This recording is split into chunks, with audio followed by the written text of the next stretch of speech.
2024 is finally over. I feel like it was a little bit less insane than 2023 in terms of the video game space, because that year was just constant whiplash between something incredible and polished and groundbreaking and then the biggest piece of doo-doo you've ever seen all year. And in comparison, 2024's highs and lows stick a little bit closer to the median in my opinion, although it's not without its highlights. I played a good chunk of new games, some old games. Like always, I missed out on a few big hitters, but I got through a decent amount of stuff this year, so let's talk about some of the best and worst games of 2024. Best squirrel-based game, Squirrel with a Gun. Best gun-based game, Helldivers 2. But also, I Am Your Beast was a fun little indie FPS, and I've been meaning to get into Echo Point Nova because I loved that demo, and it's from the same people behind Severed Steel, which is a disgustingly fun game, so that one's definitely on my list. Best DLC, Shadow of the Erdtree. I know a lot of people got really mad that this was nominated for Game of the Year at the Game Awards, but honestly, it has more content than most full games, and it checks the majority of boxes for at least a standalone spin-off, if not a full sequel. Like, if they wanted to, they could have just packaged this as a standalone experience the same way that PlayStation's done with Miles Morales and Lost Legacy, which I don't think most people would have a problem with being eligible for this award. It's really just semantics at that point, and if I had to pick my favorite experience of this year, this is probably number one. There were some balancing issues, and the final boss was genuinely unfair at launch, and I get to say that because I beat him solo without completely busted weapons. This fight was terribly balanced, but still, the overall boss quality, map design, and locations like the Jagged Peak and Abyssal Woods put this on par with any project from this year easily. Also, shout out to the Alan Wake 2 DLCs. Most pleasant surprise, Space Marine 2. The only other Warhammer game I played before this was Bolt Gun, and I also played that earlier this year, so prior to 2024, I had zero experience with this franchise, but from the looks of it, it's been putting out bangers for a long time. Space Marine 2 is some of the most fun I've had playing co-op in a hot minute. I still haven't finished it yet, mainly because my brother and I couldn't really get on the same schedule, but the combat in this game is so visceral, the level of detail and scale of the world you're in is incredibly impressive and consistently blows my mind, and I found myself surprisingly interested in the narrative, which is something that grew even more after watching the Warhammer Secret Level episode. It's one of those games that just nails everything it sets out to do, and I'm really excited to finish it, and maybe go back and play some of the older games too, so if you're a fan of this series, let me know which one I should check out next. Most forgettable, Rise of the Ronin. I honestly could have sworn this game came out like 3 years ago at this point, and by the looks of it, it came out 12 years ago. Actually, most forgettable, Hellblade 2. Game I was most right about, Black Myth Wukong. In last year's Game Awards video, I said this. Every day I kind of flip-flop on whether I think this game can live up to the unreasonable hype it set up for itself early on, or if it'll play like a stiff, half-finished project that came from an overly ambitious team. And somehow, both statements were correct. The game is gorgeous, it had some wildly inventive bosses, it clearly had a ton of work put into it, and it shattered sales records across the board, but it also had some of the most frustrating level design I've ever experienced in a game of this size, and I think there's a lot of room for the combat to improve as the series continues. It's definitely not a bad game, I enjoyed it a decent amount, but it got less fun and more annoying as it went on, in my opinion. Game I need to play, Metaphor ReFantazio. I still somehow haven't gotten around to playing the Persona games, even though I've really wanted to for a while, and I think some of the biggest things stopping me are the sheer length of the games and the fact that the action side of things interests me a lot more than the life sim side of things. From what I can tell, Metaphor is essentially Persona with a bit of a tonal shift, a new setting, more streamlined interactions, and a more dynamic combat system, which kind of addresses all the things that are holding me back from Persona. It's still pretty hefty at 65 hours, but base Persona 5 is over 100 hours, so those are some sizable cuts. And I'm hoping this can be the game that finally gets me into Atlus's work, which I've always admired,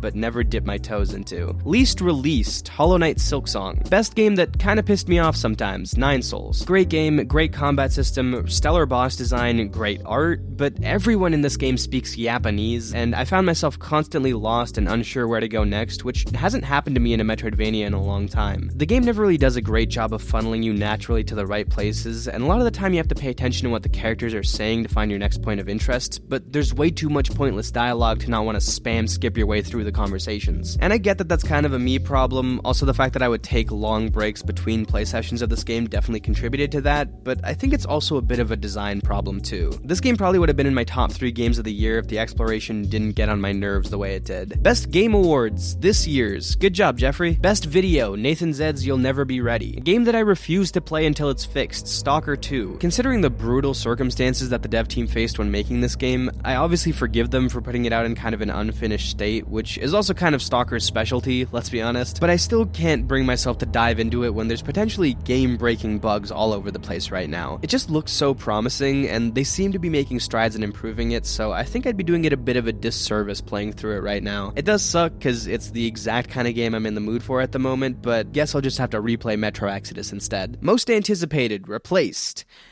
A third year in a row. Also, I'm super stoked for Mafia 4. I'm glad they're going linear with it. They've also yet to drop the ball story-wise with this series, so if they can just nail down the cover-based shooting and toss in some of the more varied missions from Mafia 1, I think this could be a rock-solid Game of the Year candidate. Best albums. Scrapyard showed that I Didn't Mean to Haunt You was far from a fluke, and Quedeca is becoming a genuinely great songwriter, which I honestly didn't see coming. Even the worst song off GNX has grown on me, so that one's gotta be up there. I was a big fan of Hit Me Hard and Soft, and that Everything project was really good too. Best comic. It's not from this year, like, at all, but I finally read From Hell by Alan Moore, and it might be one of my favorite graphic novels ever. It's definitely not for everybody, but if you have even a slight interest in the story and conspiracies behind Jack the Ripper, I really encourage giving it a try. Dumbest controversy. I thought it was funny when all the Black Myth Wukong mega stans kept talking about how game journalists and critics were trying to bury this game and shame it, and were preying on its downfall when it basically has the same critic and user scores, and was also nominated for Game of the Year, and also won Best Action Game, both of which were nominated and voted on by critics and journalists. But no, you're right, you're being silenced, and this is an outrage. What I want to see less of next year, early access games. I know that early access can be very beneficial to devs, and I also know that I could just ignore them until they come out in 1.0, which I usually do. But I'm just really starting to hate this cycle where games that I'm excited for will announce that they're coming to early access, and then actually release in early access maybe a year or two after that announcement, and then stay in early access for like 1 to 3 years until I can play them in their entirety. At that point, it just starts feeling like a 5-year hype cycle for indie games, and I mean, why would anyone do that, you know? Thing I didn't use at all this year, my Switch.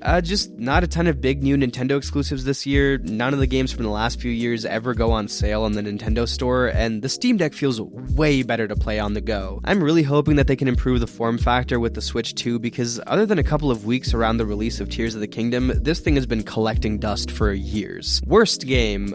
Shockingly, if a game seemed bad, I typically tended to avoid it. I know that's probably against YouTube's terms of service or something, but I like having fun more than I like making videos about games that I don't like. From what I did try out for any period of time, I'd say that The First Descendant was probably the most lifeless and half-baked. The core gameplay was actually pretty snappy, and it could have been good and mindless fun, but it just didn't feel like a feature-complete game, so I bounced off it after a couple hours. Biggest hot take. Suicide Squad is not nearly as bad as people say it is. You know how I know that? Because simultaneously millions of people are talking about how it's the worst game of all time, while constantly referencing how nobody played it. If nobody's playing it, how do you know how bad it is? As somebody who actually played this game from start to finish before all the extra seasons, it did have an absolute mess of a plot and terrible mission design that made it a repetitive grind fest, but the basic traversal, combat, production value, and dialogue quality were all good to great. I mean, all of those things were at least 12 steps above something like Gotham Knights, which also had a dumpster fire story and horribly boring missions. Honestly, I would play Suicide Squad 10 times over before ever playing Gotham Knights again. I really would hesitate to call Suicide Squad a downright bad experience. If anything, it's just a really mediocre one. And while I won't deny that it feels like a waste of Rocksteady's talents and it was a needless live service ploy, as a game itself, I really don't think it earns the level of scrutiny people give it. Most confusing reveal, Elden Ring Night Rain. Just like 3 full minutes of not understanding what was going on with the trailer, and then 3 days after trying to figure out what the hell this thing was supposed to be. I am excited. I'm not as excited as I probably would have been with basically any other From Software game, but I'll definitely play this thing and probably have a ton of fun regardless. Best Pizza Tower game, Anton Blast. Runner-ups for Game of the Year. Helldivers 2 did have its ups and downs considering its unexpected meteoric rise and some of the setbacks that came with that, but from the second it came out, it was very polished, cheeky, fun, and absolutely beautiful in its destruction. This really isn't the kind of game that I typically play, but I enjoyed every second of it, and I'm sure I'll revisit it at multiple points over the years. Prince of Persia: The Lost Crown has some of the best Metroidvania combat, best Metroidvania bosses, and best Metroidvania quality of life features that I've seen. It deserves a sequel. I'm sad we're never gonna get it,